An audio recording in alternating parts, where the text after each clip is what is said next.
एक समय की बात है, एक शांत और सुंदर से गांव में एक किसान रहता था। उसके पास एक गधा था। ये गधा पहले बहुत मेहनती हुआ करता था, लेकिन अब वह बूढ़ा हो गया था और खेत में ज्यादा काम का नहीं रहा। ये बात समझते हुए किसान ने उसे खुली हरी भरी घास में दिन बिताने की छूट दे दी। एक धूप भरे दिन जब गधा घास चर रहा था, वह अचानक फिसल गया और एक गहरे संकरे कुएं में गिर पड़ा। कुएं में फंसा हुआ वह बेचारा गधा डर से कांपने लगा और जोर जोर से रेंकने लगा। लगभग 1 घंटे बाद एक राहगीर जो किसान का पड़ोसी भी था, उस गधे की करुण पुकार सुनकर वहां आया।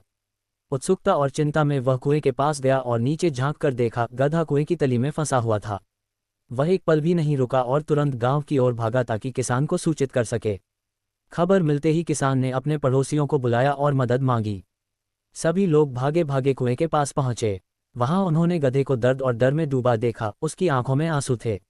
उन्होंने गधे को निकालने के कई उपाय किए, लेकिन कोई भी सफल नहीं हुआ।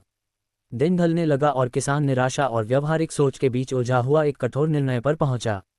उसने सोचा कि गधा अब बहुत बूढ़ा हो गया है और शायद उसे निकाल पाना असंभव है। हार मानते हुए उसने अपने पड़ोसियों से कहा कि कुएं को मिट्टी से भर दो ताकि गधे को वहीं शांतिपूर्वक विश्राम मिल सके। मन मारकर पड़ोसियों ने फावड़े उठाए और कुएं में मिट्टी डालनी शुरू कर दी। जब गधे पर मिट्टी गिरने लगी तो उसका दिल और टूट गया। वह समझ गया कि उसका मालिक अब उसे जीवित नहीं बचाना चाहता। वह और जोर से चीखने लगा, लेकिन तभी उसके भीतर कुछ जाग उठा। हर बार जब उस पर मिट्टी गिरती, वह उसे झाड़ देता और उस पर चढ़ जाता। धीरे धीरे उसने खुद को ऊपर उठाना शुरू कर दिया। हर मिट्टी की परत उसके लिए एक नया कदम बन गई। कुछ देर बाद गधे की आवाज आनी बंद हो गई। लोग चौंक गए। किसान ने कुएं में झांका और देखा, गधा मिट्टी के ढेर पर खड़ा है और ऊपर की ओर बढ़ रहा है। आखिरकार गधा मिट्टी के सबसे ऊंचे हिस्से पर पहुंचा और एक शानदार छलांग लगाकर कुएं से बाहर निकल आया। ये देखकर किसान स्तब्ध रह गया। गधा धीरे धीरे खेत की ओर चला गया, बिना एक बार भी पीछे देखे। उसने अपने मालिक के सच्चे भावों को पहचान लिया, या शायद उनके अभाव को।